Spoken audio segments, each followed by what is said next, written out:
नमस्कार दोस्तों, मैं हूं कैलाश चौधरी और आज आपके लिए लाया हूं एक बहुत ही शानदार वीडियो। दोस्तों, इस वीडियो में हम भारत की जनगणना से संबंधित एमसीक्यू करेंगे। ये करीबन 46 एमसीक्यू है दोस्तों।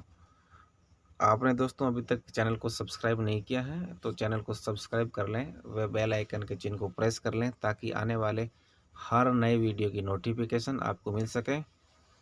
तो दोस्तों शुरू करते हैं। भारत में पहली जनगणना की शुरुआत कब हुई? तो दोस्तों, भारत में पहली जनगणना की शुरुआत 1872 ईस्वी में लॉर्ड मेयो के कार्यकाल में हुई थी। ये आपको याद रखना है। लेकिन दोस्तों, देश में जो नियमित जनगणना थी वो 1881 ईस्वी में लॉर्ड रिपन के कार्यकाल में हुई थी। यानी उसके बाद प्रत्येक 10 साल में होने लग गई। 1881, फिर 91, ऐसे दोस्तों, फिर 1901। स्वतंत्र भारत की पहली जनगणना 1951 में, 47 में आज़ाद होने के बाद। अगला है दोस्तों, जनसंख्या का महाविभाजक वर्ष किसे कहते हैं? तो दोस्तों, जनसंख्या का महाविभाजक वर्ष कहते हैं 1921 को। ये बात भी आपको ध्यान रखनी है, क्योंकि दोस्तों 1921 में क्या हुआ था। जब दोस्तों आपको पता होगा 1919 1918 या एक दोस्तों क्या बोलते हैं, जैसे अभी 2021 के अंदर कोविड आया, 2020-21 के अंदर, तो वैसे ही दोस्तों 1918 के करीबन जो प्रथम विश्व युद्ध की समाप्ति पर दोस्तों एक बीमारी आई थी, काफ़ी लोग मर गए थे। तो फिर दोस्तों जनसंख्या में काफ़ी कमी आई थी 1921 वाले में। तो इसे दोस्तों जनसंख्या का, इसीलिए जनसंख्या का महाविभाजक वर्ष कहते हैं इसको। जनगणना का लघु विभाजक वर्ष किसे कहते हैं? तो दोस्तों, जनगणना का लघु विभाजक वर्ष कहते हैं 1951 को।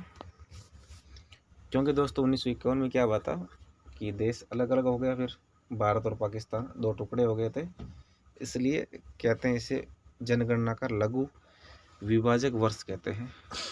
ये बात भी आपको ध्यान रखनी है। और महाविभाजक हो गया 1921 वाला, लघु विभाजक हो गया 51 वाला। जनगणना की अवधि प्रत्येक 10 साल बाद में जनगणना होती है। अगला दोस्तों 7वां है, जनसंख्या का अध्ययन क्या कहलाता है? तो दोस्तों, जनसंख्या का अध्ययन डेमोग्राफी कहलाता है। ये बात भी आपको पता होनी चाहिए। 2011 की जनगणना का आदर्श वाक्य क्या था? 2011 की जनगणना का आदर्श वाक्य हमारी जनगणना हमारा भविष्य।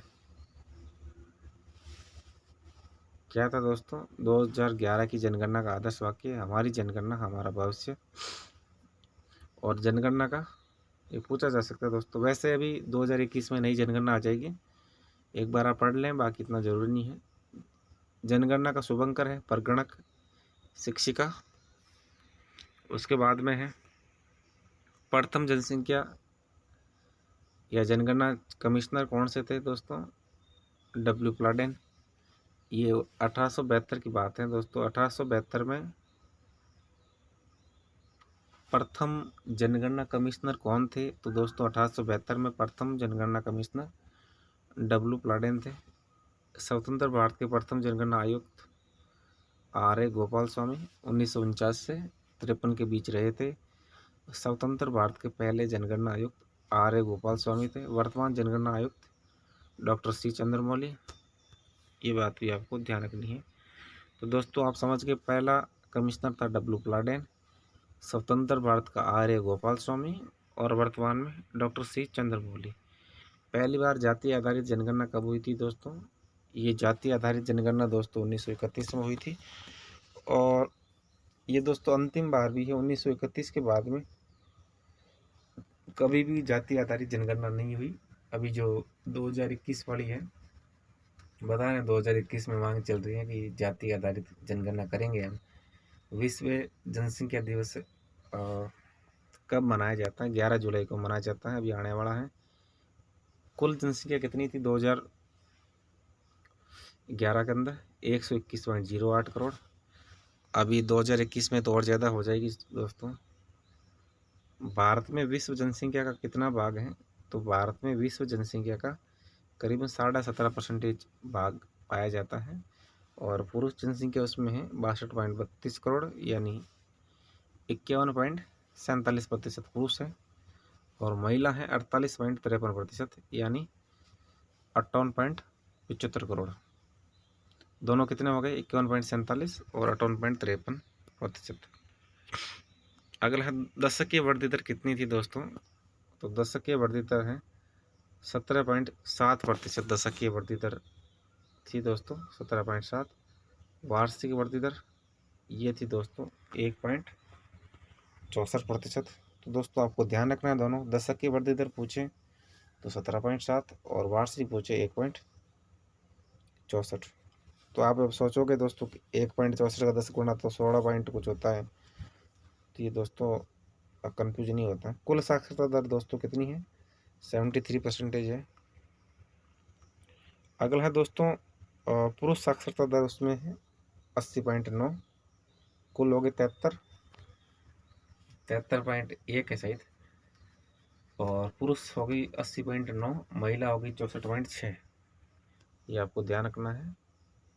लिंगानुपात कितना है? 943, यानी 1000 पुरुष पर 943 महिला ही पाई जाती है। शिशु लिंगानुपात कितना दोस्तों? 919 है।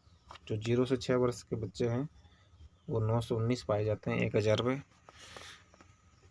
जनसंख्या घनत्व 382 व्यक्ति प्रति वर्ग किलोमीटर है, जनगणना घनत्व है, यानी प्रत्येक वर्ग किलोमीटर में 382 व्यक्ति पाए जाते हैं भारत में। सर्वाधिक लिंगानुपात है केरल में 1084 है।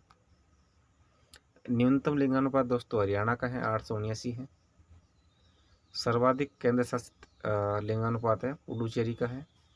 ये बात भी आपको ध्यान रखनी है। सबसे अधिक लिंगानुपात है केंद्र शासित प्रदेशों में पुडुचेरी का।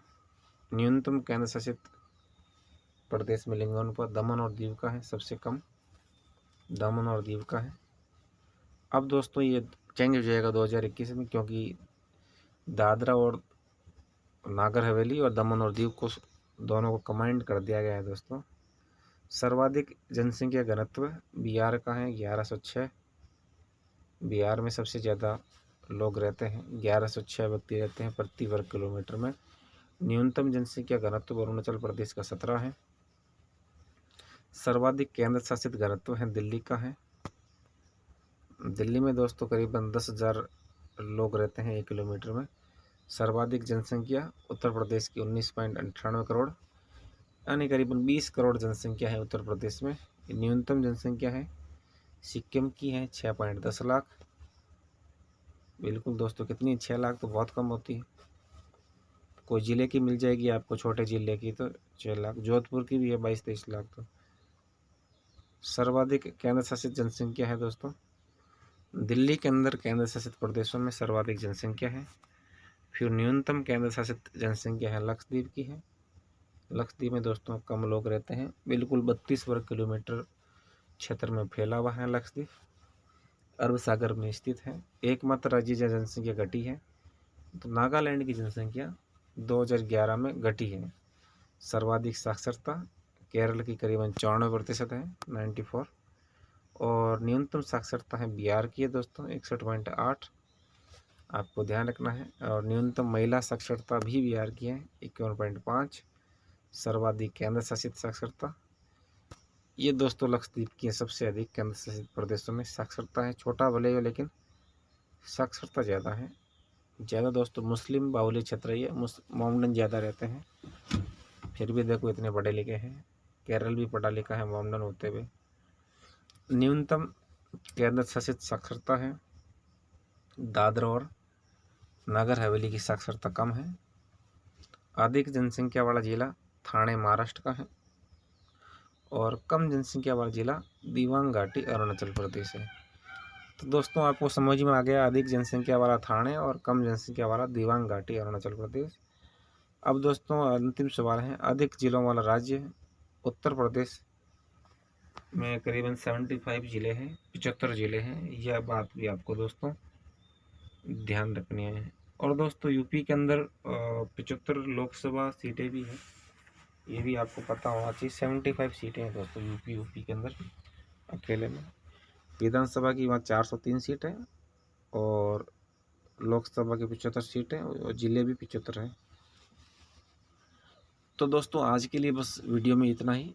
और चैनल को अभी तक सब्सक्राइब नहीं किया है तो सब्सक्राइब कर लें दोस्तों। आप शेयर भी क्या करें, क्योंकि आपके शेयर से हमें बहुत ज़्यादा मोटिवेशन मिलेगा दोस्तों, और हम नए वीडियो बनाने में प्रोत्साहित होंगे।